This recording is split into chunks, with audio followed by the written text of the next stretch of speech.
हमारा आज का विषय है मोह। मोह का अर्थ होता है एक ऐसा आकर्षण जिससे छूटा ना जा सके, ऐसा खिंचाव जिस पर हम काबू ना पा सकें। यही होता है ना मोह।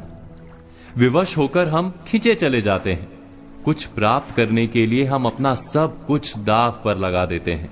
वो मोह का पात्र कोई व्यक्ति हो सकता है, सत्ता हो सकती है, संपत्ति हो सकती है, कोई वस्तु हो सकती है, या शराब और जुए जैसा कोई व्यसन हो सकता है। जिस प्रकार लोहा चुंबक से छूट नहीं सकता, वैसे ही हम अपने मोह से छूट नहीं पाते।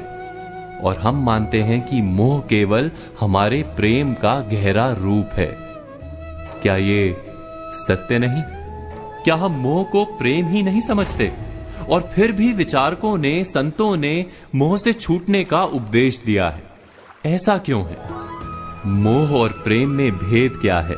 हम विचार कर रहे थे मोह के विषय में। हमें तो सदा ही हमारे मन का मोह प्रेम लगता है, किंतु गहराई से विचार करेंगे तो हम तुरंत ही जान पाएंगे कि प्रेम और मोह के बीच एक बुनियादी भेद है। प्रेम होता है तब हम किसी के सुख की इच्छा करते हैं, जब मोह होता है तब हम किसी के सुख की कामना करते हैं। बस इतना सोचने पर प्रेम और मोह का भेद तुरंत ही समझ में आ जाता है। किसी व्यक्ति के प्रति जब हमारे मन में प्रेम होता है तब हम उसे सुख देने का प्रयास करते हैं। उसके प्रति मोह होता है तब हम उसके माध्यम से स्वयं सुख प्राप्त करने का प्रयत्न करते हैं। क्या ये सत्य नहीं? प्रेम के केंद्र में हम नहीं होते, मोह के केंद्र में केवल हम होते हैं। ये तो व्यक्ति की बात हुई, किंतु किसी वस्तु के प्रति प्रेम और मोह में क्या ऐसा ही भेद होता है? विचार कीजिए। यदि हमें सत्ता और पद के लिए प्रेम है तो हम क्या करेंगे? स्वयं अपने आप को उस सत्ता या पद के लिए योग्य बनाएंगे। किंतु यदि मोह है तो हम उसे प्राप्त करने के लिए किसी भी प्रकार का अनुचित कार्य करने को तैयार हो जाएंगे। संपत्ति के लिए प्रेम है तो हम मेहनत करेंगे, यदि मोह है तो चोरी करेंगे। क्या ये सत्य नहीं? हम विचार कर रहे थे मोह के विषय में। जिस वस्तु या व्यक्ति के लिए हमें मोह होता है, हमारे सारे सुख का आधार हम उसे ही मान लेते हैं। जब वो प्राप्त नहीं होता तो हमारे मन में विक्षिप्तता प्रवेश करती है, जुनून पैदा हो जाता है। रात दिन हम उस व्यक्ति या वस्तु को प्राप्त करने के बारे में सोचते हैं। उसे प्राप्त करने के लिए उचित अनुचित का विचार नहीं करते। यही कारण है कि मोह से भरा व्यक्ति स्वयं को और समाज को हानि पहुंचाता है। तो क्या इस मोह से बचना इतना कठिन है? नहीं, मोह से छूटने का सरल सा उपाय है। मोह को प्रेम में परिवर्तित कर दें। अर्थात बस इतना जान लें कि हमारा सुख और दुख किसी व्यक्ति या वस्तु के कारण नहीं हो सकता। सुख और दुख ये तो हमारे अंतर का व्यापार है, हमारी आत्मा का स्वभाव है। जैसे ही हम किसी को अपने सुख का आधार मानना बंद करते हैं, क्या तुरंत ही हमारा पागलपन नहीं छूट जाता? एक छोटी सी बात से ये विचार समझा जा सकता है। बचपन में खेल के लिए पागलपन था, बड़े होने पर खेल के प्रति प्रेम अवश्य है, किंतु अब पागलपन नहीं। अर्थात मोह बांधने का प्रयास करता है, इसीलिए सदा ही दुख का कारण होता है। प्रेम मुक्ति देता है, इसीलिए सदा ही सुख का आधार बनता है। इस पर विचार अवश्य कीजिएगा।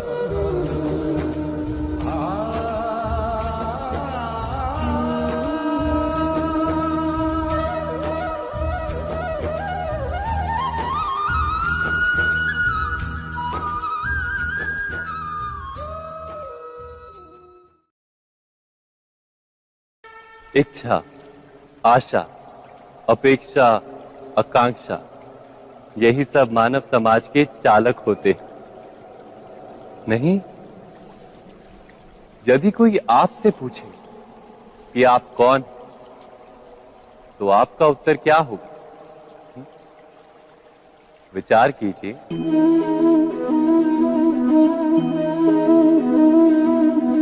आप तुरंत ही ये जान पाएंगे कि आपकी इच्छाएं ही आपके जीवन की व्याख्या है। कुछ पाने से मिली सफलता, कुछ ना पाने से मिली निष्फलता ही आपका परिचय। अधिकतर लोग ऐसे जीते हैं कि स्वयं भीतर से मरते रहते हैं, किंतु अपनी इच्छाओं को नहीं मार पाते। इच्छाएं उन्हें दौड़ाती हैं जिस प्रकार मृग तृष्णा मृग को दौड़ाती। परंतु इन्हीं इच्छाओं के गर्भ में ही ज्ञान का प्रकाश भी। कैसे? जब इच्छाएं अपूर्ण रहती और टूटती, तब वहीं से ज्ञान की किरण प्रवेश करती है मनुष्य के हृदय। ना, ये कथा नहीं है केवल इच्छाओं के संघर्ष की, नहीं है केवल महत्वाकांक्षाओं से जन्म लेने वाले भयावह रक्तपात। ये कथा है इच्छाओं के गर्भ से उदित होते हुए ज्ञान की। मैं वासुदेव कृष्ण आप सभी को निमंत्रण देता हूं इस यात्रा पे चलने का, जो जीवन का मर्म सिखाएगी, मनुष्य का धर्म सिखाएगी, कीचड़ से उठकर कमल बनने का कर्म सिखाएगी। और इस यात्रा का नाम है महाभारत।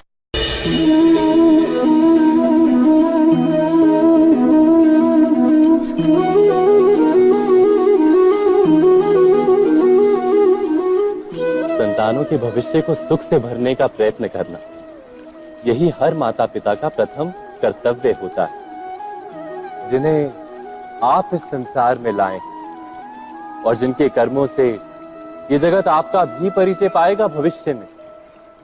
उनके भविष्य के सुख की योजना करने से अधिक महत्व और हो भी क्या सकता है। किंतु सुख और सुरक्षा, क्या ये मनुष्य के कर्म? जो माता पिता अपने संतानों के भविष्य की चिंता करते हैं, उनकी संतानों को कोई लाभ नहीं होता। किंतु जो माता पिता अपने संतानों के भविष्य की नहीं, उनके चरित्र का निर्माण करते हैं, उन संतानों की प्रशस्ति समस्त संसार करता है। स्वयं विचार कीजिए।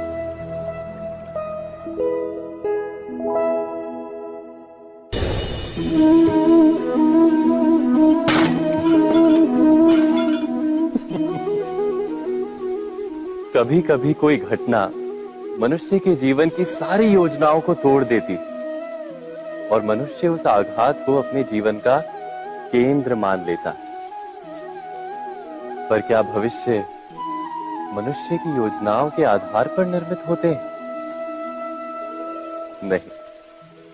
जिस प्रकार किसी ऊंचे पर्वत पर सर्वप्रथम चढ़ने वाला उस पर्वत की तलाई में बैठकर जो योजना बनाता है, क्या वही योजना उसे उस पर्वत की चोटी तक पार कीजिए?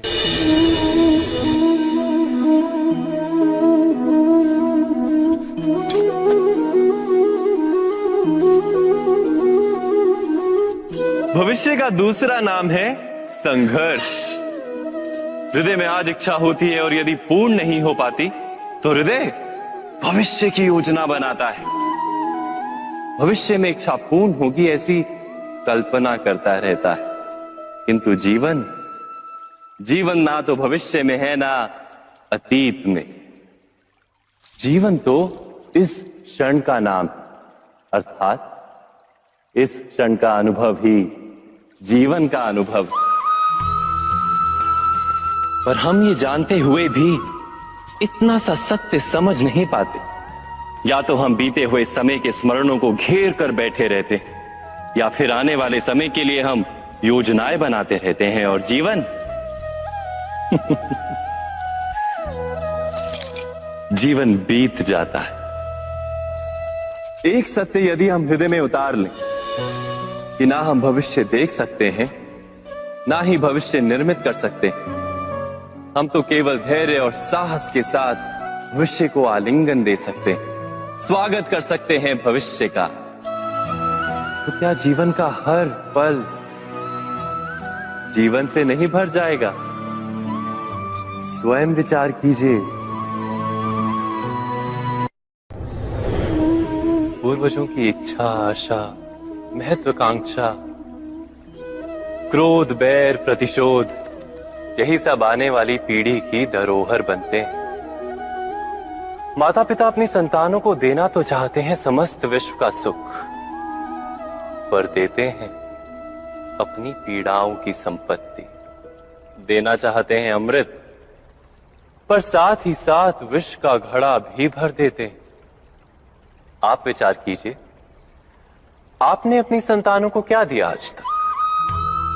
अवश्य प्रेम, ज्ञान, संपत्ति आदि दिए, पर क्या साथ ही साथ उनके मन को मैल से भर देने वाले पूर्व ग्रह नहीं दिए? अच्छे बुरे की पूर्व निर्धारित व्याख्याएं नहीं दी? व्यक्ति का व्यक्ति के साथ, समाजों का समाजों के साथ, राष्ट्र का राष्ट्र के साथ संघर्ष क्या इन्हीं पूर्व ग्रहों से निर्मित नहीं होते? हत्या, मृत्यु, रक्तपात क्या इन्हीं पूर्व ग्रहों से नहीं जन्मते? अर्थात माता पिता अपनी संतानों को जन्म के साथ मृत्यु का दान भी देते हैं। प्रेम के प्रकाश के साथ साथ घृणा का अंधकार भी देते हैं, और अंधकार मन का, हृदय का हो या वास्तविक हो, उससे केवल भय प्राप्त होता है, केवल भय। स्वयं विचार कीजिए।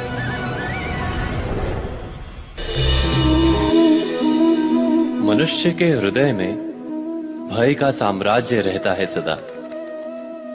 कभी संपत्ति के नाश का भय, कभी अपमान का भय, कभी अपनों से छूट जाने का भय।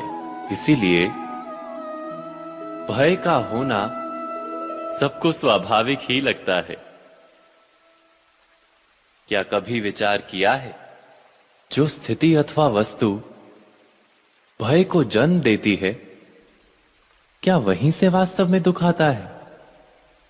नहीं, ऐसा तो कोई नियम नहीं। और सबका अनुभव तो यह बताता है कि भय धारण करने से भविष्य के दुख का निवारण नहीं होता। भय केवल आने वाले दुख की कल्पना मात्र ही है। वास्तविकता से इसका कोई संबंध नहीं है।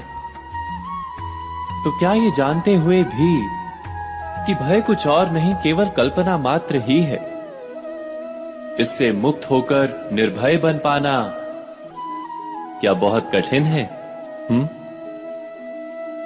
अवश्य विचार कीजिएगा।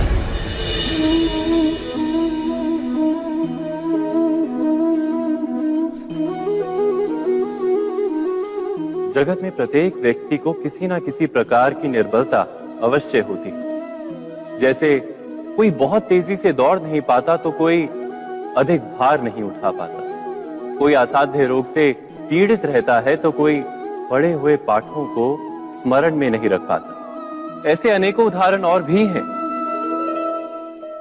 क्या आप किसी ऐसे व्यक्ति को जानते हैं जिसे सब कुछ प्राप्त हो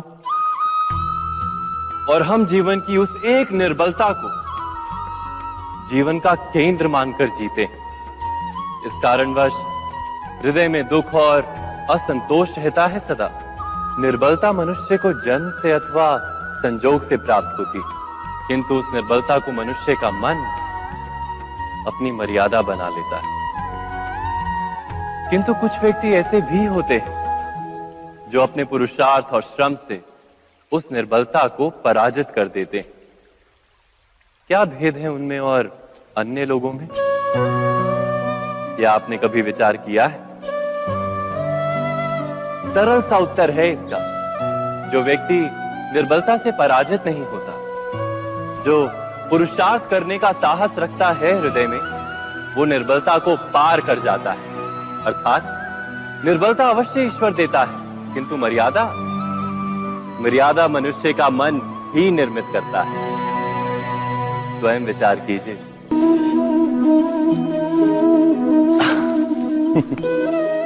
मनुष्य के सारे संबंधों का आधार है अपेक्षा। पति कैसा हो जो मेरा जीवन सुख और सुविधा से भर दे? पत्नी कैसी हो जो सदैव मेरे प्रति समर्पित रहे। संतान कैसी हो जो मेरी सेवा करे, मेरा आदेश माने।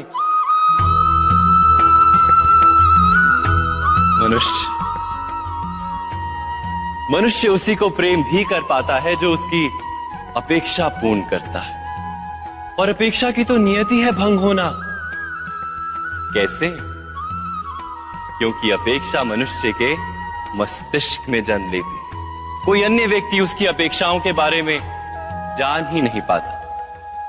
पूर्ण करने की प्रामाणिक इच्छा हो तब भी कोई मनुष्य किसी की अपेक्षाओं को पूर्ण नहीं कर पाता, और वहां से जन्म लेता है संघर्ष।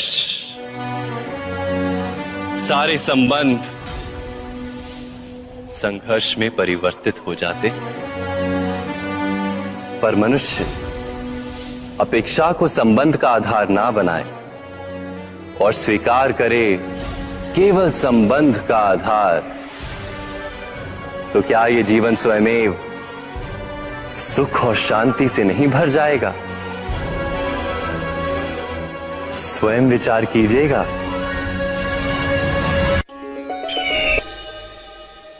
तो किसी घटना में अन्याय का अनुभव होता है तो वो घटना उसके अंतर को झकझोर देती।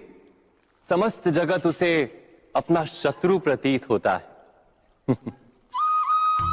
अन्याय लगने वाली घटना जितनी बड़ी होती है, मनुष्य का हृदय भी उतना ही अधिक विरोध करता है। उस घटना के उत्तर में वो न्याय मांगता है, और ये योग्य भी है। वास्तव में समाज में किसी भी प्रकार का अन्याय व्यक्ति की आस्था और विश्वास का नाश है। किंतु ये न्याय क्या है? न्याय का अर्थ क्या है?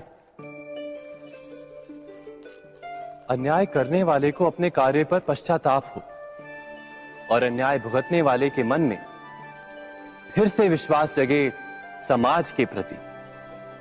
इतना ही अर्थ है ना न्याय का। किंतु जिसके हृदय में धर्म नहीं होता, वो न्याय को छोड़कर बैर और प्रतिशोध को अपनाता है। हिंसा के बदले प्रतिहिंसा की भावना लेकर चलता है। स्वयं भोगी हुई पीड़ा से कहीं अधिक पीड़ा देने का प्रयत्न करता है, और इस मार्ग पर चलते अन्याय को भुगतने वाला स्वयं अन्याय करने लगता है। शीघ्र ही वो अपराधी बन जाता है। अर्थात न्याय और प्रतिशोध के बीच बहुत कम अंतर होता है, और इसी अंतर का नाम है धर्म। क्या ये सत्य नहीं? स्वयं विचार कीजिए। दो व्यक्ति जब निकट आते हैं तो एक दूसरे के लिए सीमाएं और मर्यादाएं निर्मित करने का प्रयत्न अवश्य करते हैं। हम यदि सारे संबंधों पर विचार करें तो देखेंगे कि इन सारे संबंधों का आधार यही सीमाएं हैं जो हम दूसरों के लिए निर्मित करते हैं, और यदि अनजाने में भी कोई अन्य व्यक्ति इन सीमाओं को तोड़ता है तो उसी क्षण हमारा हृदय क्रोध से भर जाता है। इन सीमाओं का वास्तविक रूप क्या है? क्या हमने कभी विचार किया? क्या ऐसा नहीं होता?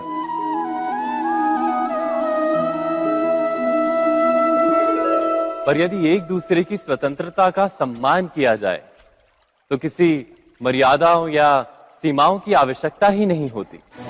अर्थात जिस प्रकार स्वीकार किसी संबंध का देह है, क्या वैसे ही स्वतंत्रता किसी संबंध की आत्मा नहीं? स्वयं विचार कीजिए। हम भूल ही जाते हैं। कौन से प्रश्न? प्रथम प्रश्न, क्या समय के साथ प्रत्येक मार्ग बदल नहीं जाते? क्या समय सदा ही नई चुनौतियों को लेकर नहीं आता? तो फिर बीते हुए समय के अनुभव नई पीढ़ी को किस प्रकार लाभ दे सकते हैं? दूसरा प्रश्न, क्या प्रत्येक संतान अपने माता पिता की छवि होता है? हाँ, संतानों को संस्कार तो अवश्य माता पिता देते हैं, किंतु भीतर की क्षमता भीतर की क्षमता तो ईश्वर देते हैं। तो जिस मार्ग पर पिता को सफलता मिली है, विश्वास है कि उसी मार्ग पर उसकी संतानों को भी सफलता और सुख प्राप्त होगा। तीसरा प्रश्न, क्या जीवन के संघर्ष और चुनौतियां लाभकारी नहीं होती? क्या प्रत्येक नया प्रश्न एक नए उत्तर का द्वार नहीं खोलता?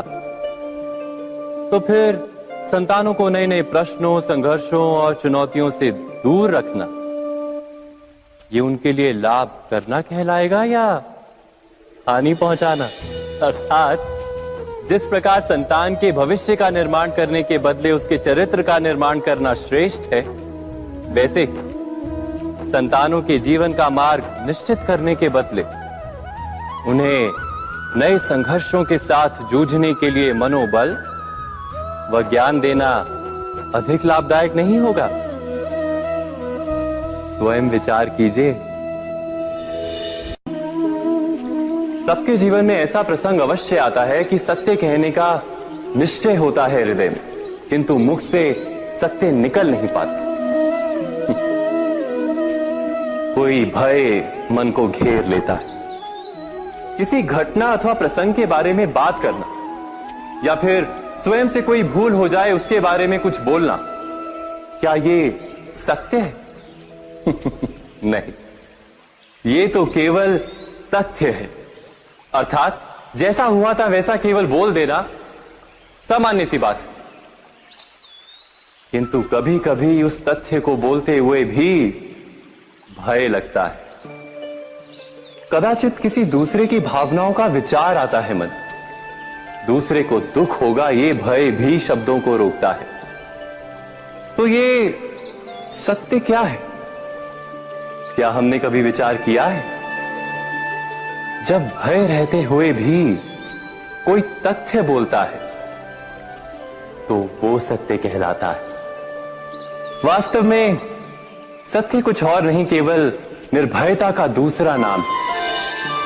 और निर्भय होने का कोई समय नहीं होता, क्योंकि निर्भयता आत्मा का स्वभाव है। अर्थात क्या प्रत्येक क्षण सत्य बोलने का क्षण नहीं होता?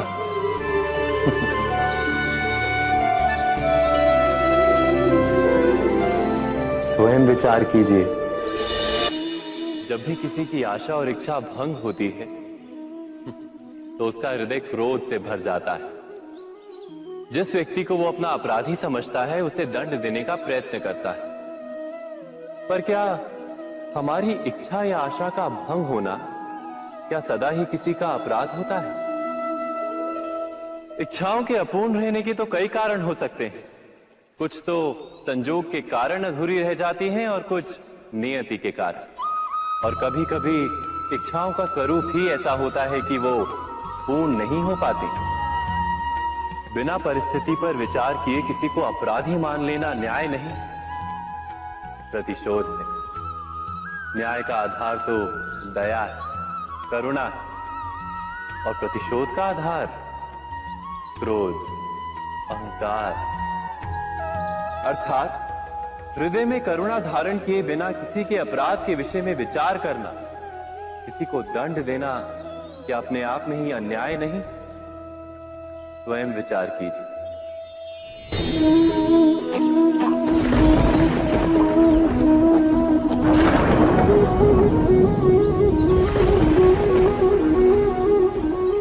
सपनों और पूर्वाभासों के आधार पर हम भविष्य के सुख दुख की कल्पना करते हैं। भविष्य के दुख का कारण दूर करने के लिए हम आज योजना बनाते हैं। किंतु कल के संकट को आज निर्मूल करने से हमें लाभ मिलता है या हानि पहुंचती है? ये प्रश्न हम कभी नहीं करते। सत्य तो ये है कि संकट और उसका निवारण सात जन से, व्यक्ति के लिए भी और सृष्टि के लिए भी। नहीं, आप अपने भूतकाल का स्मरण कीजिए, इतिहास को देखिए। आप तुरंत ही ये जान पाएंगे कि जब जब संकट आता है तब तब उसका निवारण करने वाली शक्ति भी जन्म लेती है। यही तो जगत का चलन है। वस्तुतः संकट ही शक्ति के जन्म का कारण है। प्रत्येक व्यक्ति जब संकट से निकलता है तो एक पद आगे बढ़ा होता है, अधिक चमकता है, आत्मविश्वास से अधिक भरा होता है, न केवल अपने लिए अपितु विश्व के लिए भी। क्या ये सत्य नहीं? वास्तव में संकट का जन्म है एक अवसर का जन्म, अपने आप को बदलने का अवसर, अपने विचारों को ऊंचाई पर करने का अवसर, अपनी आत्मा को बलवान और ज्ञान मंडित बनाने का अवसर। जो ये कर पाता है उसे कोई संकट नहीं होता, किंतु जो ये नहीं कर पाता वो तो स्वयं एक संकट है विश्व के लिए। विचार कीजिए।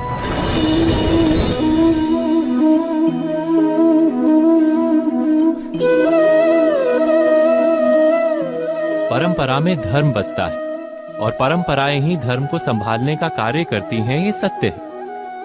पर क्या केवल परंपरा ही धर्म है? विचार कीजिए। सत्य तो यह है कि जिस प्रकार पाषाण में शिल्प होता है, उसी प्रकार परंपरा में धर्म होता है। इस पत्थर में शिल्प है, ये पत्थर शिल्प नहीं। शिल्प को उजागर करने के लिए उसे तोड़ना पड़ता है, अनावश्यक भागों को दूर करना पड़ता है।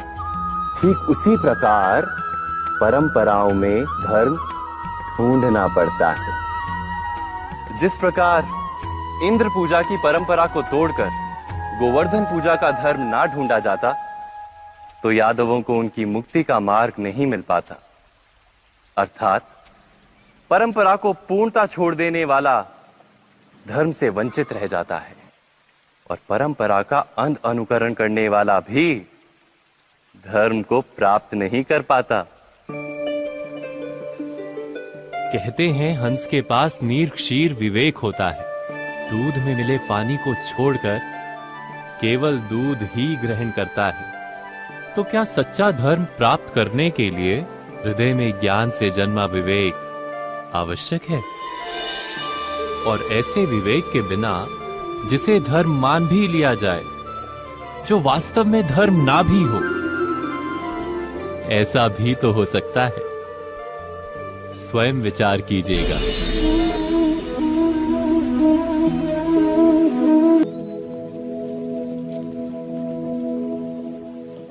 भविष्य के आधार पर सब आज का निर्णय लेना चाहते हैं। भविष्य में सुख मिले, भविष्य सुरक्षित हो, ऐसे निर्णय आज लेने का प्रयत्न रहता है सबका। आप अपने जीवन को देखिए, क्या आपके अधिकतर निर्णय के पीछे भविष्य का विचार नहीं होता? और हो भी क्यों ना, अपने जीवन को सरल और सुखमय बनाने का प्रयत्न करने का अधिकार सबका है। पर भविष्य तो कोई नहीं जानता, केवल कल्पना ही की जा सकती है। तो जीवन के सारे महत्वपूर्ण निर्णय कल्पनाओं के आधार पर ही करते हैं हम। क्या निर्णय करने का कोई तीसरा मार्ग हो सकता है? विचार कीजिए। सारे सुखों का आधार धर्म है और वो धर्म मनुष्य के हृदय में बसता है। तो प्रत्येक निर्णय से पूर्व स्वयं अपने हृदय से ये प्रश्न अवश्य पूछ लेना कि ये निर्णय स्वार्थ से जन्मा है या धर्म से। क्या इतना पर्याप्त नहीं? भविष्य के बदले धर्म का विचार करने से क्या भविष्य अधिक सुखपूर्ण नहीं होगा? स्वयं विचार कीजिए। व्यक्ति को जब उसके अपराध का दंड मिलता है, तब कभी कभी उस न्याय को देखकर मन कचोटता है। प्रश्न उठता है हृदय में कि जब वो अपराध हुआ था तब व्यक्ति भिन्न था। उसके पश्चात उसने इतने पश्चाताप किए, स्वयं में इतना परिवर्तन किया, फिर उसे दंड क्यों मिले? पर जहां आघात होता है वहां प्रत्याघात भी होता है। जैसा कर्म वैसा फल। यदि किसी को प्रेम दोगे तो सुख प्राप्त होगा, यदि किसी की हत्या करोगे तो मृत्यु दंड मिलेगा। जैसा कार्य वैसा ही न्याय। तो फिर प्रायश्चित और पश्चाताप का कोई मूल्य नहीं है? अवश्य है मूल्य। प्रायश्चित और पश्चाताप मनुष्य की आत्मा को बलवान करता है। आने वाले दंड को स्वीकार करने के लिए मनुष्य को तैयार करता है। अर्थात बिना प्रायश्चित के दंड स्वीकार करने का कोई मूल्य है? स्वयं विचार कीजिए।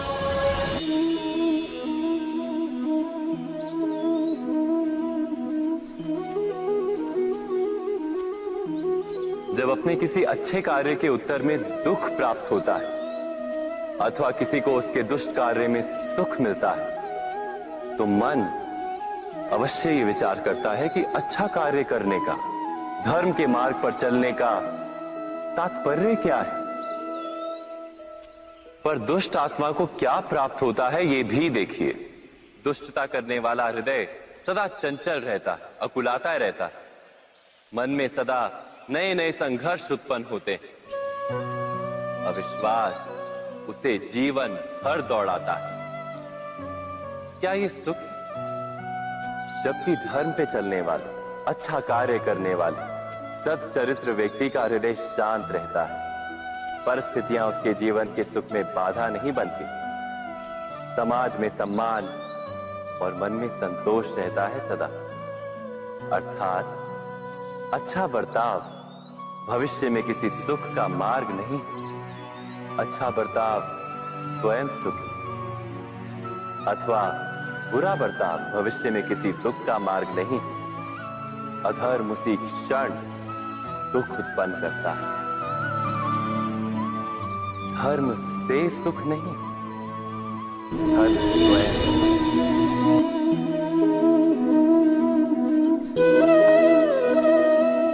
सत्ता की लालसा सबके हृदय को घेरे रहती है। प्रत्येक व्यक्ति अपना एक राष्ट्र निर्मित करने का प्रयत्न अवश्य करता है। फिर वो राष्ट्र कुरु राष्ट्र की भांति बहुत बड़ा हो या फिर अपने परिवार तक सीमित हो, वो सत्ता प्राप्त करने का प्रयास किंतु क्या वास्तविक प्रभाव प्रेम, दया, करुणा और धर्म से निर्मित नहीं होता? जब भी मनुष्य कठोरता और अधर्म से सत्ता प्राप्त करने का प्रयत्न करता है तब वो दूसरों के हृदय में विरोध अथवा विद्रोह को जन्म देता है। और परिणाम कुछ इस प्रकार। हाँ, कुछ समय के लिए वो स्वयं को प्रभावी और शक्तिशाली अवश्य पाता है, किंतु वो वास्तविक सत्ता नहीं। यही कारण है कि भृगु और वशिष्ठ जैसे ऋषियों की आज भी पूजा की जाती है, रावण और हिरण्यकशिपु की नहीं। इस पर तो आप विचार अवश्य करें। सत्य कहा ना?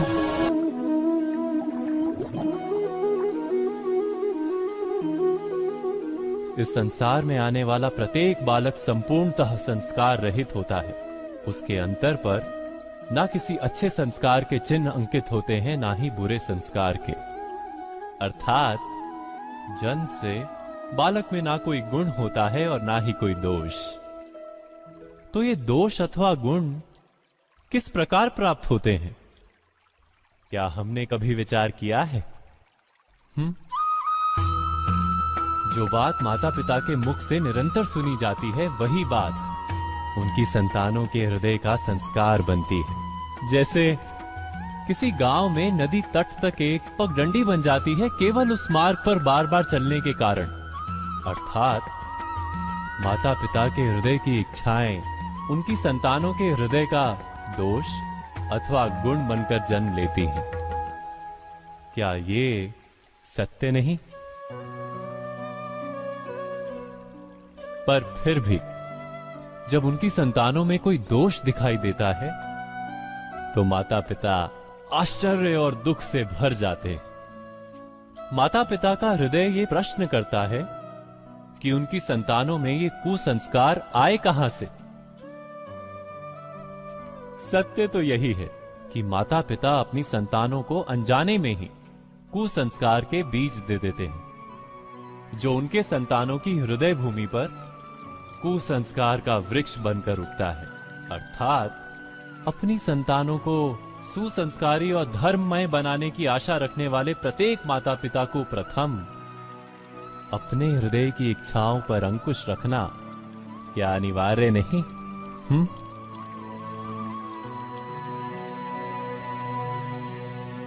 प्रत्येक माता पिता इस पर विचार अवश्य कीजिएगा। हम सभी प्रतिदिन अपना कार्य करते हैं, तो कभी कुछ अधूरा रह जाता है, तो कुछ भूल हो जाती है, कभी कुछ हानि हो जाती है, और फिर उस भूल, उस हानि के अनुभव की पीड़ा तले हम दब जाते हैं। अब आप लोग कहेंगे कि ऐसा होना तो स्वाभाविक है। यदि ऐसा है तो तनिक सूर्य की ओर देखिए। वो प्रतिदिन अंधकार से लड़ता है और हर रात्रि के पश्चात एक नई ऊर्जा, एक नए तेज के साथ उदित होता है। तो क्यों ना आप भी अपने जीवन की बीती पुरानी बुरी बातों को भुलाकर अपना प्रत्येक दिन नई ऊर्जा, नए जीवन की तरह प्रारंभ करें। विश्वास कीजिए, आपका जीवन सरल हो जाएगा और आनंददायी भी। वृक्ष जब फलता है तो कितना सुंदर लगता है। उसकी डालियां झुक जाती हैं। जितने अधिक फल उतनी झुकी डालियां। कारण वृक्ष कहता है कि मेरे इन फलों को तोड़ो, उसका आनंद लो।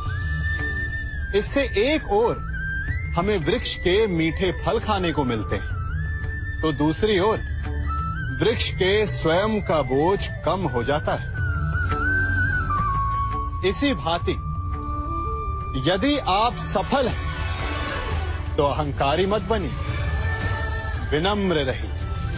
ये विनम्रता ही आपके बोझ को कम करेगी। और यदि आप विनम्र ना रहे, झुके नहीं, तो आप अपनी ही सफलता के फलों के बोझ से टूट कर गिर जाएंगे।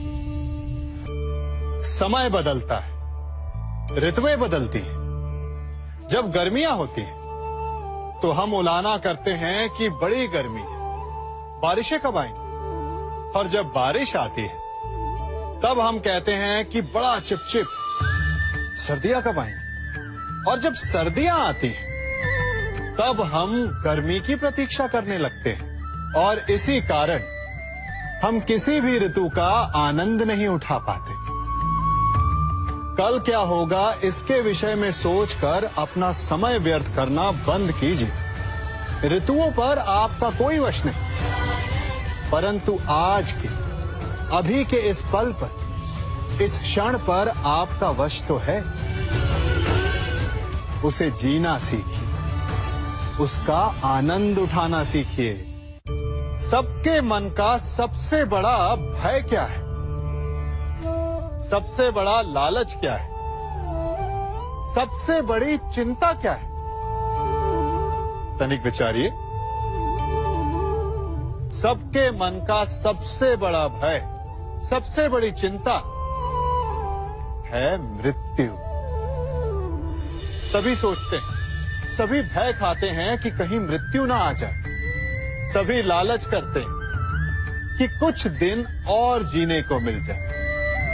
सभी आशा करते हैं कि वे कभी ना मरे। और इसी मृत्यु के भय के कारण ही आप उस जीवन की उपेक्षा कर देते हैं जिसे आप जी रहे हैं। क्या कभी आपने सोचा कि आप मृत्यु से भयभीत क्यों होते हैं? क्योंकि आप जीवन में वो कर नहीं पाए जो आप करना चाहते हैं। और जो आप करना चाहते हैं वो कर पाना तभी संभव होगा जब आप मृत्यु के भय से निकलकर अपने जीवन के हर पल का उपयोग करना सीख जाएंगे, तो मृत्यु के भय से बचने का केवल एक ही मार्ग है, एक ही मंत्र है। अपने जीवन के हर पल को जियो। वृक्ष मुझे बहुत प्रिय हैं, बहुत अच्छे लगते हैं। आपको भी अच्छे लगते होंगे। कारण यह है कि वो हमें छाया देते हैं, अपनी शीतलता देते हैं, शांति देते हैं। परंतु मुझे वृक्ष एक और कारण से अच्छे लगते हैं, और वो कारण है वो सीख जो एक वृक्ष हम सभी को देता है, और वो सीख है अमरता। एक वृक्ष कभी नहीं मरता। मरने से पूर्व वो अपने जैसे कई वृक्ष अपने बीजों के द्वारा संसार को दे जाता है। तो अमर होने का केवल एक ही मार्ग है, और वो है जो आपके पास है, वो संसार को दो। अपना ज्ञान, अपना अनुभव, अपना आनंद बांटने में कंजूसी ना करें, कभी कृपण ना हो, तो आप संसार में सदा जीवित, सदा अमर रहेंगे। हम सभी घरों में रहते हैं, और अधिकतर लोगों के जीवन का ये एक स्वप्न तो होता ही है कि हमारा अपना घर हो, है ना? और बड़ी अद्भुत बात तो ये है कि कुछ समय के पश्चात हम उस घर को विस्तृत करना चाहते हैं, उसका आकार बदलना चाहते हैं, उसकी रूपरेखा बदलना चाहते हैं, क्योंकि इसमें आनंद भी है। तनिक सोचिए, जब आपको घर का वास्तु बदलना हो, उसे और सुंदर बनाना हो, तो पुराने निर्माण को तोड़ना पड़ता है, उसे गिराना होता है, घर में तोड़फोड़ करनी पड़ती है। क्योंकि निर्माण के विज्ञान में टूटने का ज्ञान बहुत ही आवश्यक है। ठीक उसी प्रकार यदि आपके जीवन में समस्याएं, विपदाएं या बाधाएं आपको थोड़ा तोड़े, तो इसे संकेत समझिए कि आपके भीतर कुछ नया बनने वाला है, कुछ नए का निर्माण होने वाला है। और स्वागत करें इस नए निर्माण का, अपने जीवन के इस नए युग का। कभी वन में सिंह को अखेट करते देखा है? हमें लगता है कि सिंह तेजस्वी है, बलशाली है, तीव्र है, इसलिए वो अखेट कर पाता है। परंतु इस अखेट के दूसरे पक्ष को भी देखने का प्रयास कीजिए। सिंह अखेट तभी कर पाता है जब हिरण आस छोड़ देता है, जब वो भागना बंद कर देता है, जब वो संघर्ष करना छोड़ देता है। सिंह हिरण की मृत्यु नहीं चुनता, हिरण स्वयं अपनी मृत्यु चुनता है। ठीक उसी प्रकार असफलता हमें नहीं चुनती, हम असफलता को चुनते हैं। ये हम ही हैं जो आशा को छोड़कर संघर्ष करना छोड़ देते हैं और भाग्य का अखेट बन जाते हैं। इसलिए संघर्ष करना मत बंद कीजिए, प्रयास करते रहिए और सफलता आपकी मुट्ठी में होगी। जब घर में अंधकार छा जाता है तो प्रकाश लाने के लिए आप क्या करते हैं? दीपक ढूंढते हैं और उसकी लौ को प्रज्वलित करते हैं, और फिर अंधकार अपने आप दूर हो जाता है। अब आप कहेंगे कि इसमें कौन सी नई बात है? यदि अंधकार को दूर करना है तो दीपक की लौ को प्रज्वलित तो करना ही पड़ता है। यही बात तो समझने की है। यदि अंधकार से लड़ना है तो अंधकार का सहारा नहीं लिया जा सकता, उसके लिए प्रकाश की आवश्यकता होती है। घृणा का अंत करना है तो उसे घृणा से अंत नहीं किया जा सकता, उसे प्रेम की आवश्यकता होती है। शत्रुता का अंत शत्रुता से नहीं किया जा सकता, उसे क्षमा की आवश्यकता होती है। यदि आपको नकारात्मक ऊर्जाओं से लड़ना है तो स्वयं को सकारात्मक बनाना होगा। और तभी आपके जीवन में वास्तविक आनंद आ सकेगा। एक न एक बार हर युवा के जीवन में एक ऐसा समय आता है जब उसे लगता है कि उसके माता पिता उसके साथ बहुत कठोर हो रहे हैं। मैं आपसे पूछता हूं, क्या आपने कभी कुम्हार को मटकी बनाते हुए देखा है? वो गीली माटी से मटके को चाक पर आकार देता है और वास्तविक आकार वो मटकी को तब देता है जब वो लकड़ी के संभल से मटके को बाहर से पीटता है। हम सभी उस कुम्हार को मटके को पीटते हुए देखते हैं, परंतु उस कुम्हार के उस हाथ को नहीं देखते जो मटके को भीतर से बाहर की मार से सहारा दे रहा है। हमारे माता पिता भी ऐसे ही होते हैं।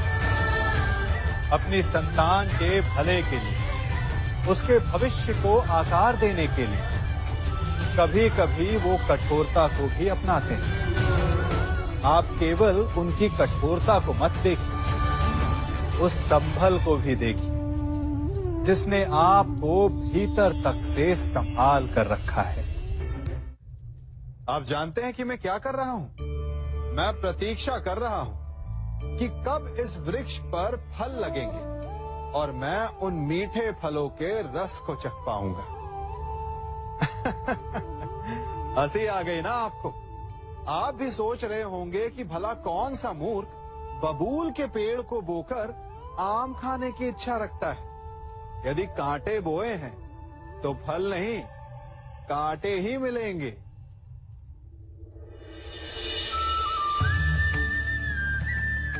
देखा, रक्त बह गया। ठीक ऐसा ही हमारे कर्मों के साथ होता है। हमारे बुरे कर्मों का फल कभी शुभ नहीं हो सकता। जो हाथ अस्मिता लूटने को आगे बढ़ेंगे, उन हाथों को कटना होगा। जो दृष्टि बुरी बनकर स्त्री पर पड़ेगी, उन्हें अनजान नहीं रक्त के अश्रु भोगने होंगे। जिसने अपने जीवन में छल किया, उसे अपने ही छल के भार तले दब कर मिट जाना होगा। समय रहते जिसकी आंखें नहीं खुली, समय उसकी आंखें बंद कर देता है। इन भिन्न भिन्न प्रकार के पात्रों को देख रहे हैं आप? क्या आप बता सकते हैं कि इन पात्रों में क्या रखा है? आपको लग रहा होगा कि इसमें भिन्न भिन्न प्रकार के द्रव्य है ना? परंतु ऐसा नहीं है। इन सभी में एक ही जल है। देखिए,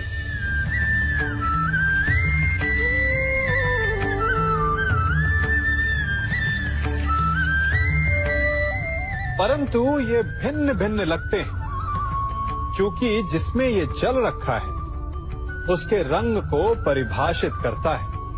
अब यूं समझिए कि इस पात्र में रखा जल हम हैं और ये पात्र वो संगति है जिसमें हम रहते हैं। हमारी संगति के गुण धर्म हमें, हमारे व्यक्तित्व को, हमारे संप्रेषण को बहुत प्रभावित करते हैं। इसलिए अपनी संगति पर जिनके साथ रह रहे हैं उन्हें चुनने में सावधानी बरतें, क्योंकि जल को अपना पात्र चुनने का अधिकार नहीं है, किंतु हमें अपनी संगति चुनने का अधिकार अवश्य है। हम सभी के जीवन के लिए मित्रता बड़ी महत्वपूर्ण है। हम सभी अपने जीवन में अपने अपने मित्र चुनते हैं। मित्र वो होता है जिसके साथ रहने में, जिसके साथ समय बिताने में आनंद मिले। किंतु क्या मित्रता का अर्थ केवल इतना ही है? मित्रता होनी चाहिए जल और दूध की भांति।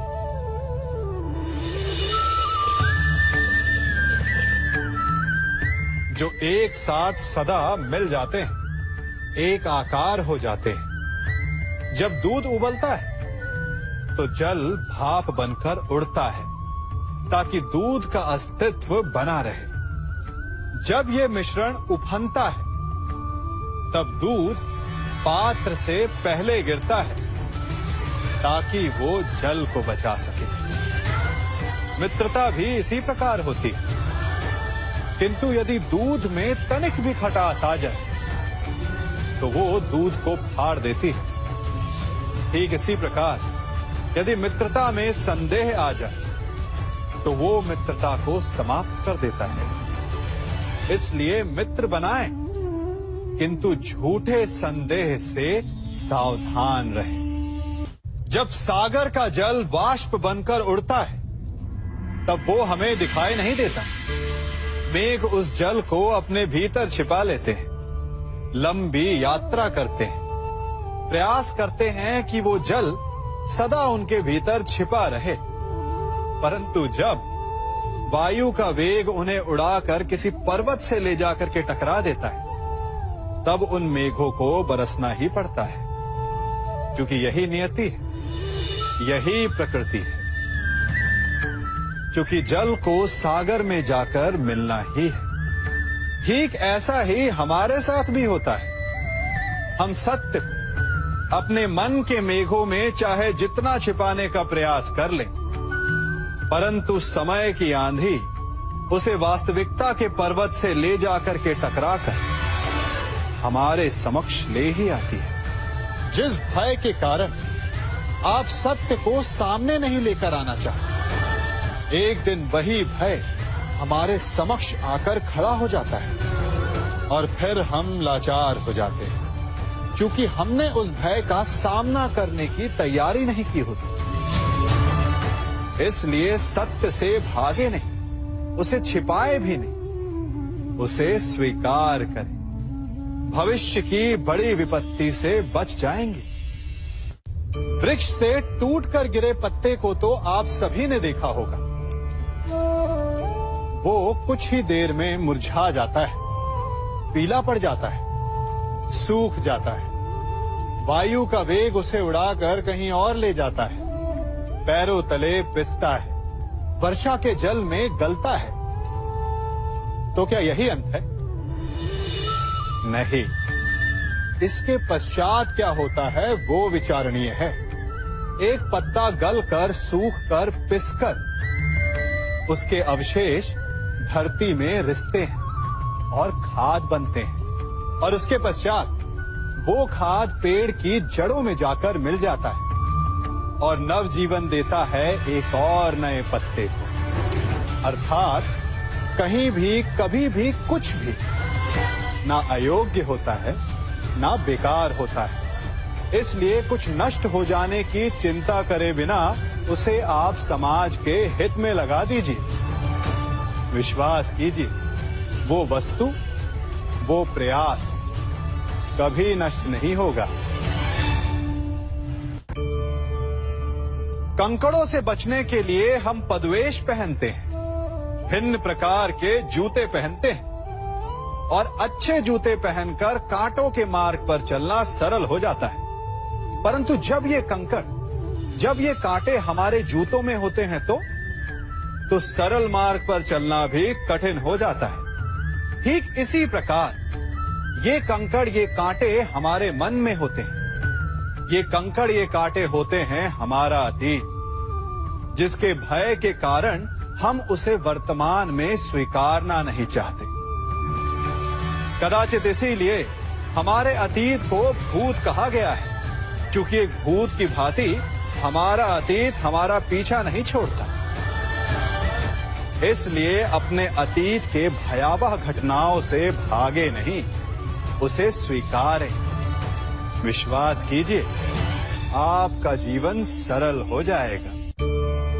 कभी किसी पक्षी को घोंसले की नींव बनाते देखा है? अथक परिश्रम करके तिनका तिनका बिटोर कर वो पक्षी अपना घोंसला बनाता है, अपनी संतान के लिए एक सुरक्षित घर बनाता है। और फिर कहीं से तीव्र आंधी आती है, भारी वर्षा होती है और उसका घोंसला तिनका तिनका करके बिखर जाता है। फिर वो पक्षी क्या करता है? वो रोता नहीं, ना ही विलाप करता है। वो बिना विलंब करे फिर से अपना घोंसला बनाना प्रारंभ कर देता है और सफलता पाता है, फिर हम क्यों छोटी छोटी असफलता से भयभीत होकर परिश्रम करना छोड़ देते हैं? एक बात सदा स्मरण रखिएगा, हर वृक्ष कुल्हाड़ी की एक मार से नीचे नहीं गिरता, हर चट्टान घन के एक प्रहार से नहीं टूटती। सफलता पाने के लिए अनावरत परिश्रम करना ही मात्र एक मार्ग है। स्वीकारण, सत्य का स्वीकारण मनुष्य के लिए बहुत ही महत्वपूर्ण है। जब तक मनुष्य सत्य को स्वीकार नहीं करता, उसे असत्य से लड़ने की शक्ति प्राप्त नहीं होती। जब आप भोजन करते हैं तो क्या होता है? आपका पेट स्वीकारता है कि वो भर चुका है और आप भोजन करना बंद कर देते हैं। जब आपको निद्रा आती है तो क्या होता है? आपका मन स्वीकारता है कि आपका शरीर थक चुका है और उसे विश्राम की आवश्यकता है। उसी प्रकार जब आपको किसी व्यसन को रोकना हो तो आपको स्वीकारना पड़ता है कि बहुत हो चुका, चाहे वो लालच हो या मदिरापान। उस व्यसन का त्यागना तभी प्रारंभ होता है जब आप ये स्वीकार कर लेते हैं कि आप उस व्यसन के बंधक हैं। आप इन दो पात्रों को देख रहे हैं। मेरे इस पात्र में जल है और ये पात्र मिष्ठान से भरा हुआ है। दोनों ही पात्र भरे, परंतु देखिए, मिश्री को जल में मिला दिया, जल ने मिश्री को अपना लिया, मिश्री ने अपना अस्तित्व खो दिया, परंतु जल को अभिमान है कि उसका अस्तित्व अभी भी बना हुआ है। परंतु जो इस जल को चखेगा उसे अवश्य पता चल जाएगा कि ये जल अब वो जल नहीं रहा, ये अब शरबत बन गया। हमारा त्याग, हमारे बलिदान भी ऐसे ही होते हैं। जो इस बात को अनुभव करते हैं वो समझ सकते हैं कि कैसे हमने समय की धारा को बदल दिया।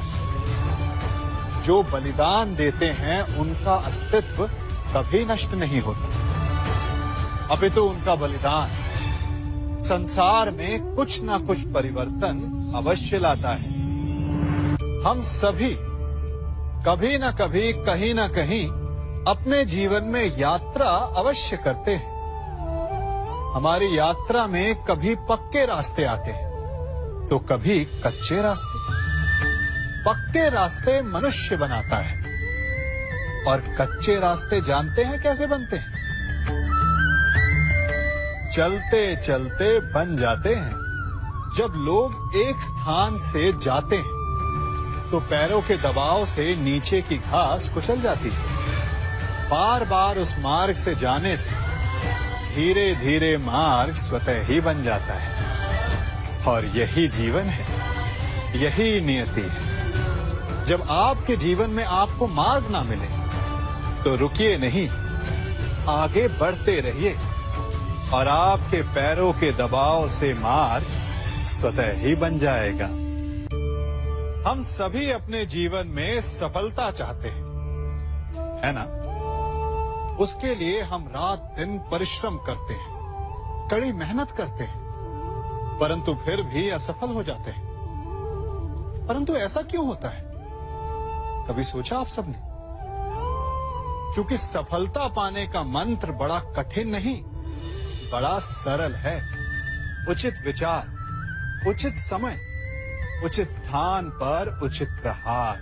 जब आपके विचार, समय, स्थान और प्रहार यानी परिश्रम उचित है तो सफलता आप ही को मिलेगी। जिस प्रकार एक लोहार लोहे से कुछ बनाते समय उस लोहे के सही ताप तक के आने की प्रतीक्षा करता है और समय आने पर उचित स्थान पर पर्याप्त बल से प्रहार करता है और लोहा आकार ले लेता है, ठीक उसी प्रकार आपकी सफलता भी आकार लेती है। हम सभी को अपने जीवन में कभी ना कभी निराशा मिलती है, असफलता मिलती है और अधिकतर लोग इसके पश्चात भाग्य का रोना लेकर बैठ जाते हैं। कुछ कहते हैं कि जिस स्थान पर मैं हूं उससे कई ऊंचे स्थान पर होने के योग्य था, परंतु नहीं जा पाया। किसी को पीड़ा है कि उसे जो मिलना चाहिए था वो उसे नहीं मिला। भाग्य ही बुरा था। भाग्य क्या होता है? भाग्य वन में खिला पुष्प देवताओं को चढ़ाया जाएगा, या किसी सुंदरी की वेणी में वो सजेगा, या फिर उसे कुचल कर उत्पाद बना दिया जाएगा। ये सब एक पुष्प के नियंत्रण में नहीं होता, परंतु जब तक उस पुष्प का अस्तित्व है, सुगंध बिखेरना उसके वश में अवश्य है। परंतु भाग्य हमारे वश में नहीं, और जो हमारे वश में नहीं उसके लिए दुखी होने से क्या होगा? कर्म पर वश है, वो कीजिए और धीरे धीरे भाग्य आपके वश में आ जाएगा, क्योंकि कर्म ही प्रधान है। हम में से ऐसा कोई नहीं जिनकी परछाई उनसे दूर रहती है। हमारी परछाई सदैव हमारे साथ रहती है। कदाचित हमारी परछाई हमारे कर्मों के फलों का संकेत है। कदाचित इसी कारण कई बार हमें अपनी परछाई से भय भी लगता है, परंतु इस भय से निवारण पाने का एक साधन अवश्य है। वो है सूर्य की ओर मुख करना, या किसी प्रकाश के स्रोत की ओर मुख करना, क्योंकि तब हमें हमारी परछाई दिखाई नहीं देती। यदि इसे जीवन के संदर्भ में देखें तो ये प्रकाश का स्रोत शुभ कर्मों की चेतना है। यदि आपके मन में शुभ कर्म करने की इच्छा है तो आपको कभी भी अपने कर्मों के फल का भय नहीं होगा, क्योंकि यदि आपका मन शुद्ध होगा तो आपके कर्म शुद्ध होंगे, और शुद्ध कर्मों का फल कभी अशुद्ध नहीं हो सकता। आज मैं आप सबको एक कथा सुनाता हूं। एक दिन प्रातः एक व्यापारी अपने घर से निकला। घर से निकलते ही एक बिल्ली ने उस व्यापारी का मार्ग काट दिया। व्यापारी घबरा गया। वो फिर से घर लौट गया और शुभ घड़ी की प्रतीक्षा करने लगा। और जब वो पुनः अपने घर से निकला तब वो वाहन जा चुका था जिससे राजा तक पहुंचकर उसे भेंट देनी थी। राजा को भेंट नहीं मिली। राजा क्रोधित हो गए। राजा ने उस व्यापारी का व्यापार बंद करवा दिया। इस कारण व्यापारी क्रोधित होकर घर पर अपनी पत्नी से लड़ बैठा। पत्नी अपने बच्चों समेत मैके वापस चली गई, और उस व्यापारी के जीवन में यदि कुछ रह गया था तो केवल अंधकार। और इन सब का कारण वो उस बिल्ली को मानता रहा जिसने उसका मार्ग काटा था। ऐसा ही एक दूसरा व्यापारी राजा को भेंट देने निकला, और उस व्यापारी का मार्ग भी एक बिल्ली ने काट दिया। वो व्यापारी तनिक घबराया, परंतु उसने आगे बढ़ना अधिक उचित समझा। राजा तक वो समय पर पहुंचा। उसने राजा को भेंट की। राजा प्रसन्न हुए और राजा ने व्यापारी को अपना व्यापार बढ़ाने की अनुमति दी, स्वर्ण आभूषण दी। जब व्यापारी घर पर पहुंचा तो पत्नी को आभूषण और अपने बच्चों को देने के लिए वस्त्र थे उसके पास। हर ओर प्रसन्नता थी। समझ रहे हैं ना?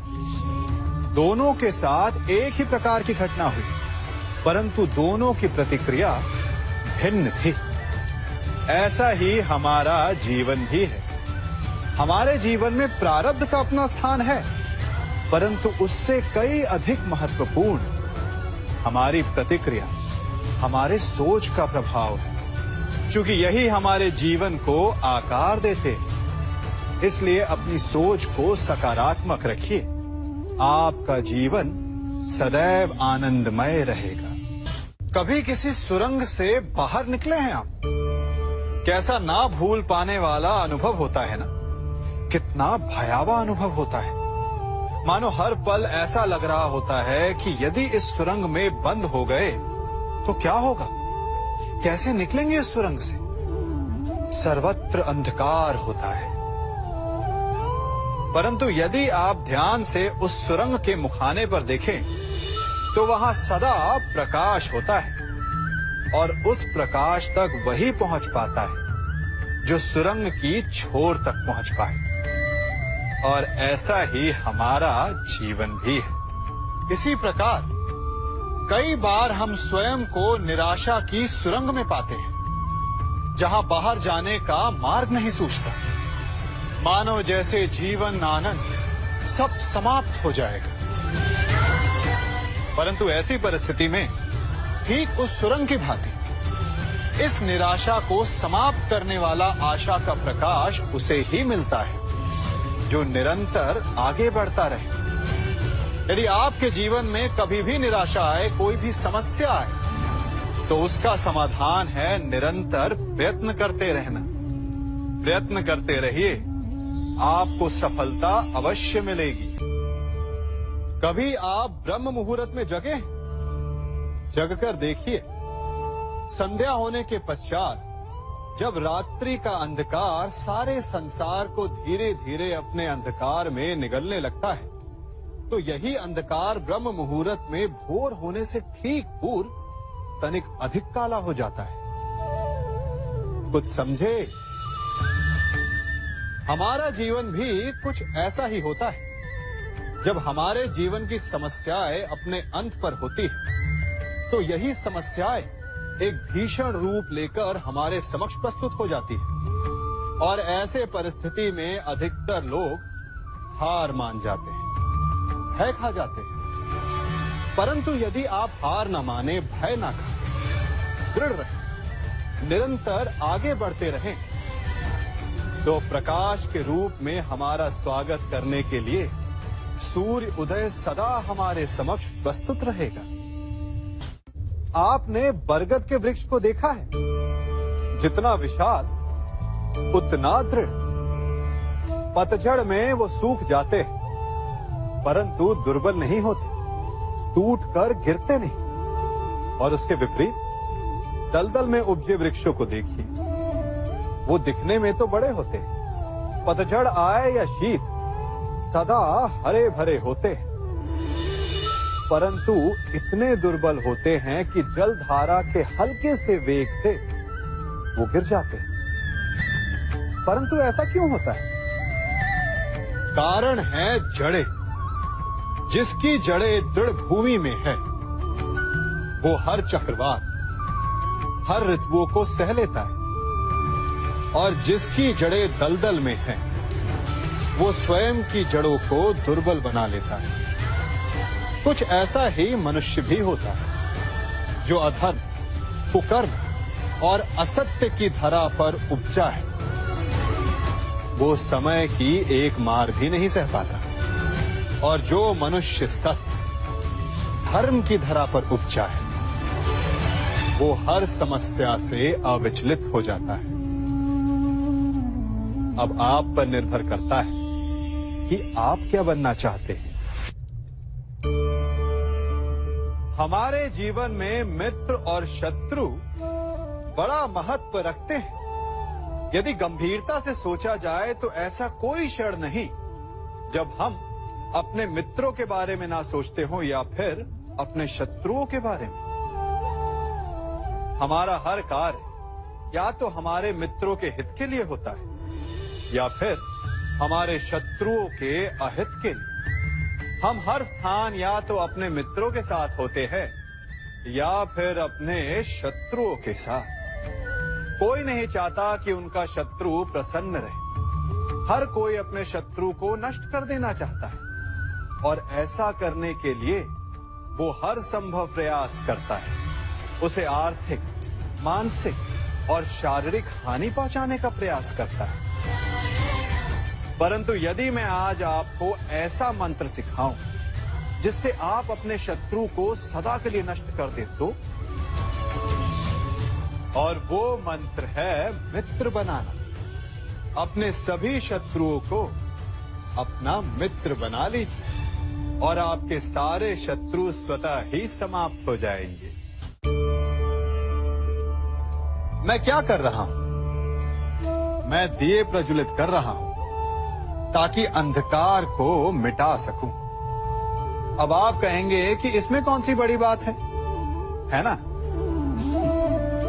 परंतु इसमें महत्वपूर्ण बात समझने के लिए यह है कि मैं क्या नहीं कर रहा हूं, और मैं अंधकार नहीं कर रहा हूं, क्योंकि अंधकार को मिटाने के लिए प्रकाश का अस्त्र तो उठाना ही पड़ता है। बुराई को बुराई से नहीं, अच्छाई से जीता जाता है।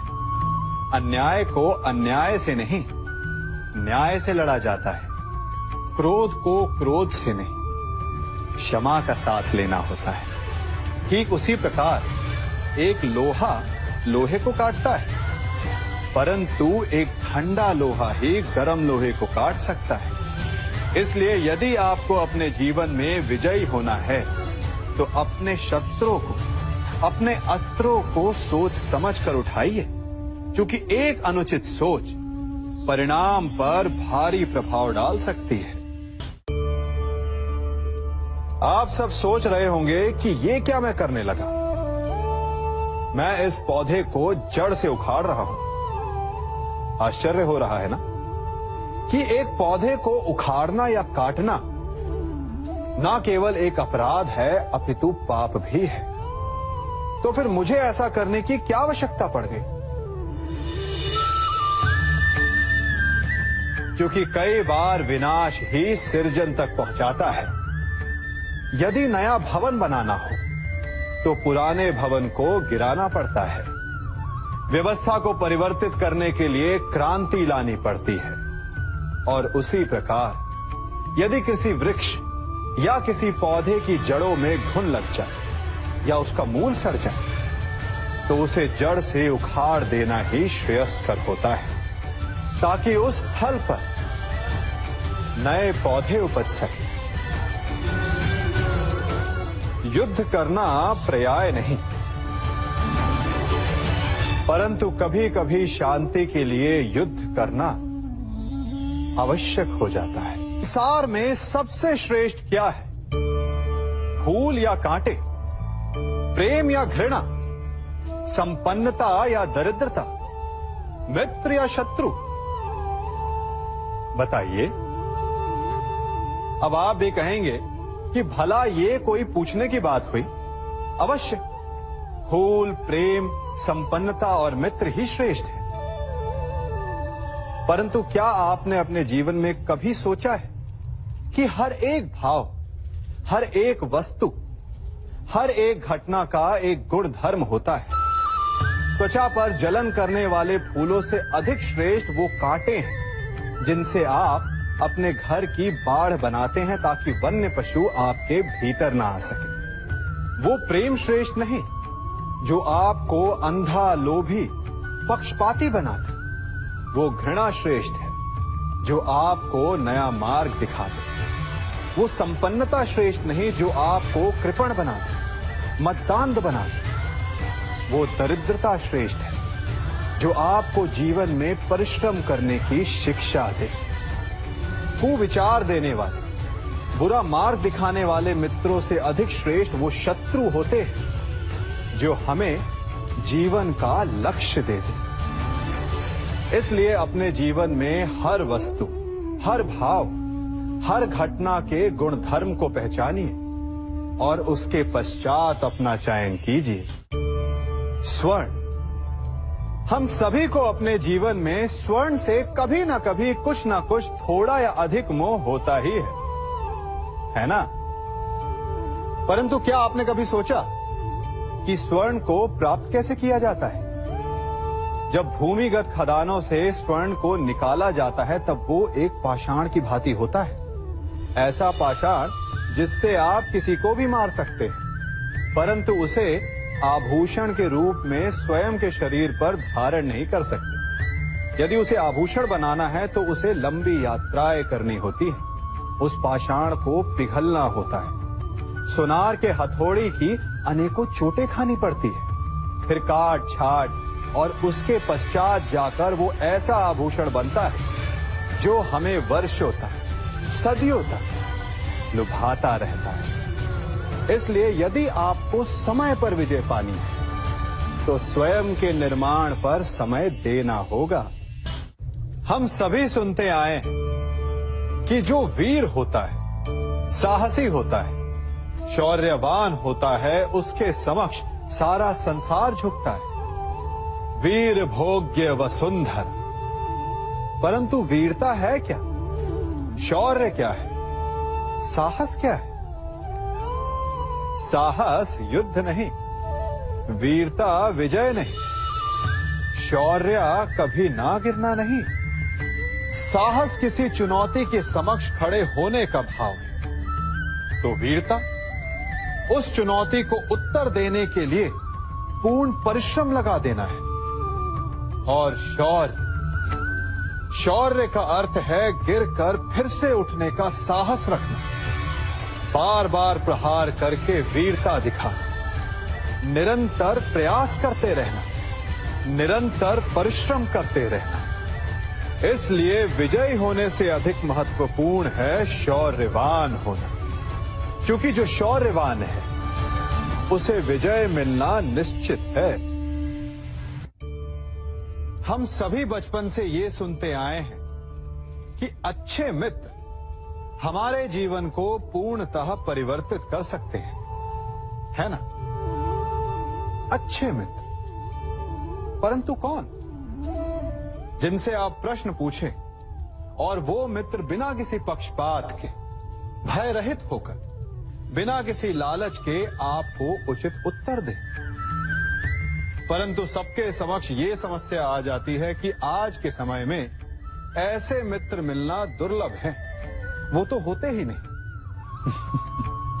परंतु मैं आपको एक बात बताता हूं, हम सब के पास एक ऐसा मित्र होता है, बस हम उसे पहचान ही नहीं पाते।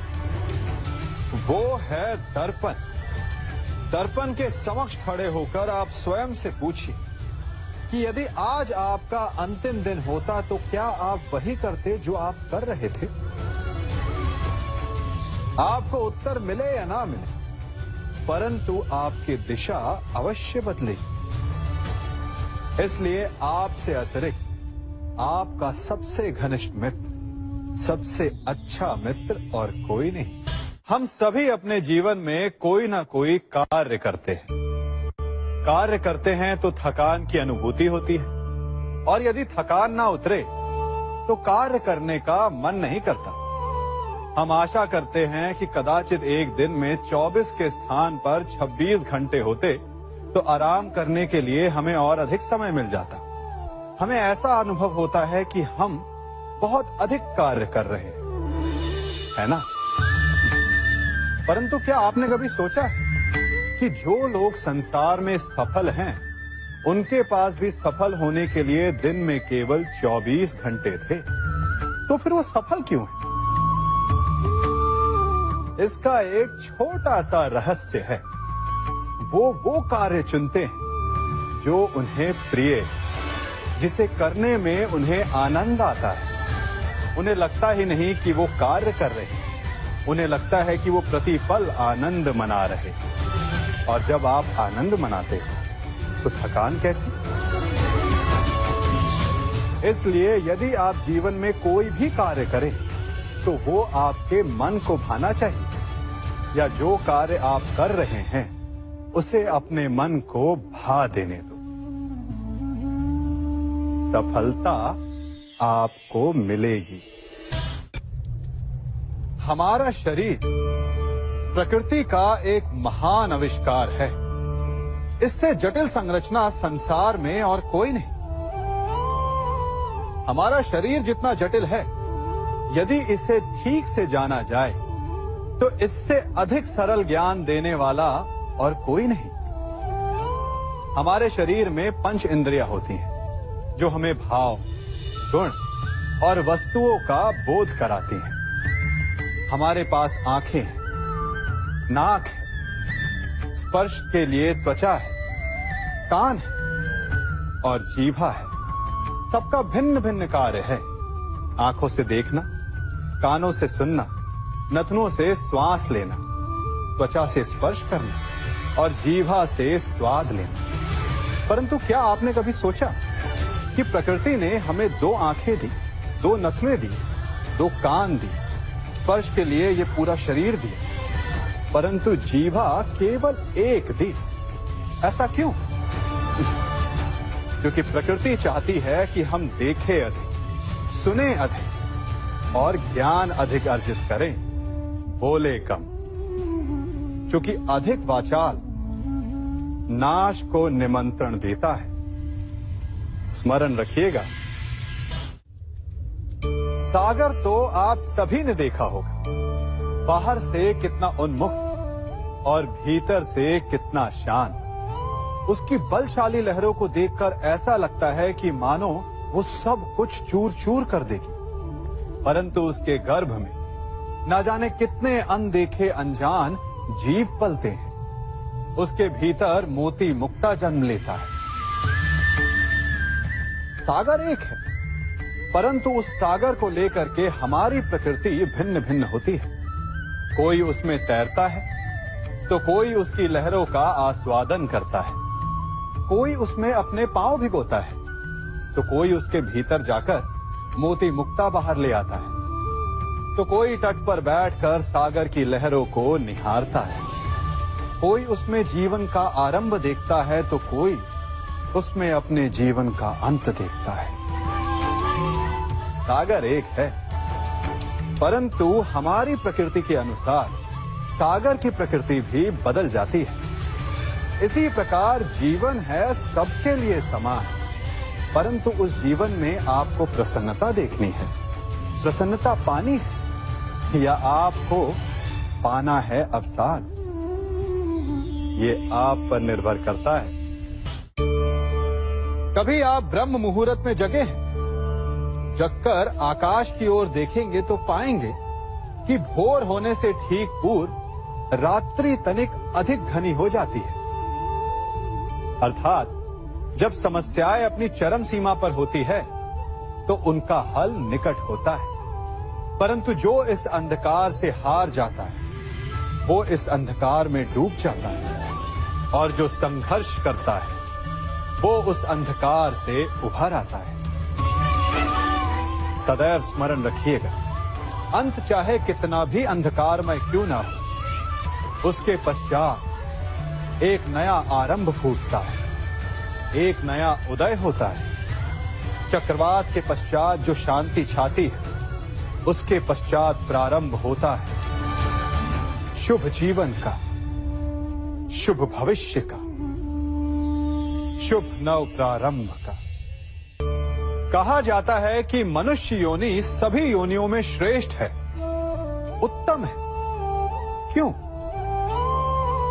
क्योंकि वो बातें कर सकता है, विचार कर सकता है, या वो आविष्कार कर सकता है, अद्भुत यंत्र बना सकता है? नहीं, क्योंकि मनुष्य के भीतर करुणा, चेतना और सद्भाव वास करते हैं।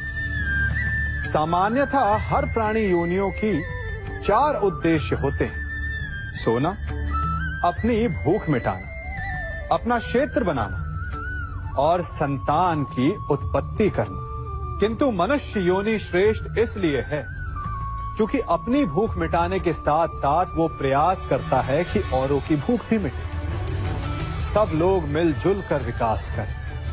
वो समष्टि के लिए सोचता है।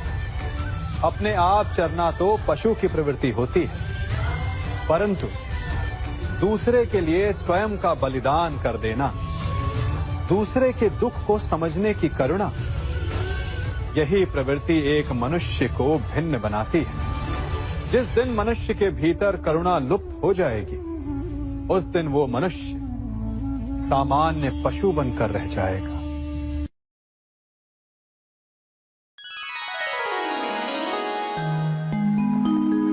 कान्हा की तस्वीर पे रख के राधे हाथ, कान्हा की तस्वीर पे रख के राधे हाथ, सच्ची सच्ची बोलना, हम पूछे जो बात, बोल बाके बिहारी लाल की जय।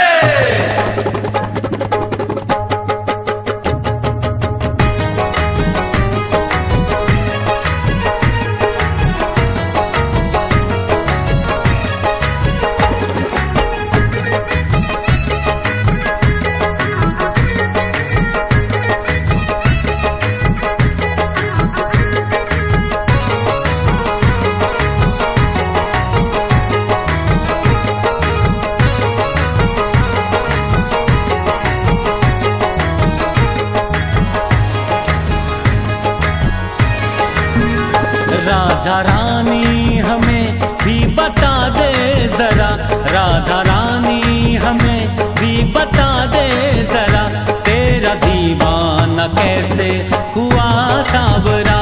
राधा रानी हमें भी बता दे जरा, तेरा दीवाना कैसे हुआ सावरा।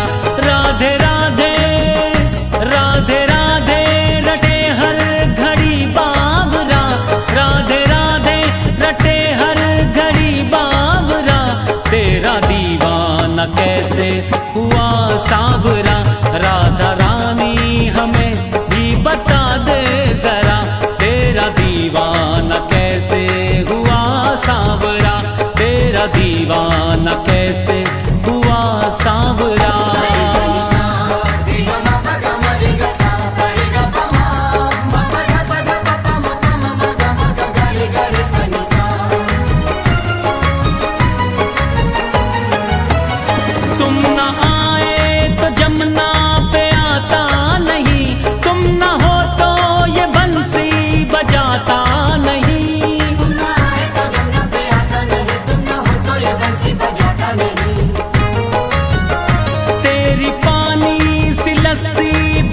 के पिए हम खिलाए तो माखन भी खाता नहीं, हम खिलाए तो माखन भी खाता नहीं।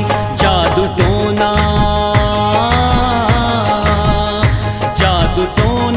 बता कौन सा है करा, जादू टोना बता कौन सा है करा, तेरा दीवाना कैसे हुआ सावरा।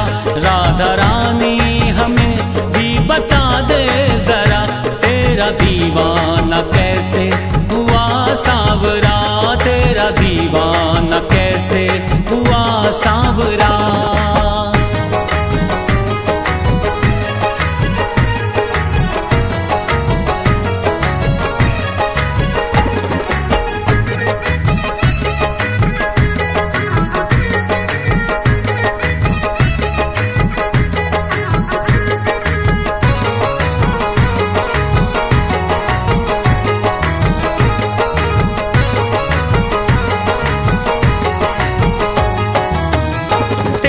गलियों के चक्कर लगाने लगा, रोज बरसाने में आने जाने लगा, गलियों के चक्कर लगाने लगा, रोज बरसाने में आने जाने लगा।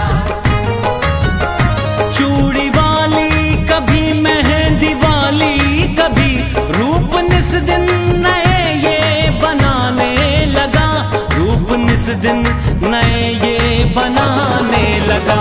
दे जवाब आज तू 16 आने खरा, दे जवाब आज तू 16 आने खरा, तेरा दीवाना कैसे हुआ सावरा। राधा रानी हमें भी बता दे जरा, तेरा दीवाना कैसे हुआ सावरा, तेरा दीवाना कैसे हुआ सावरा।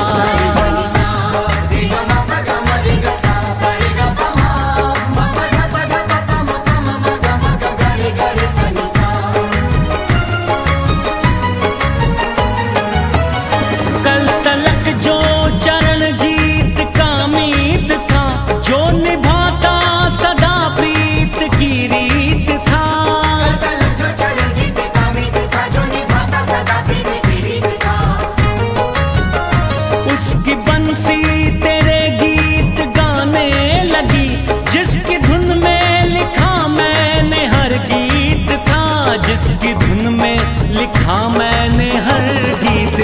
रह गया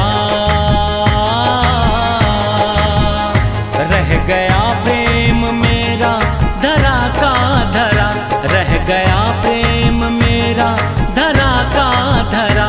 तेरा दीवाना कैसे हुआ सांवरा, राधा रानी हमें भी बता दे जरा।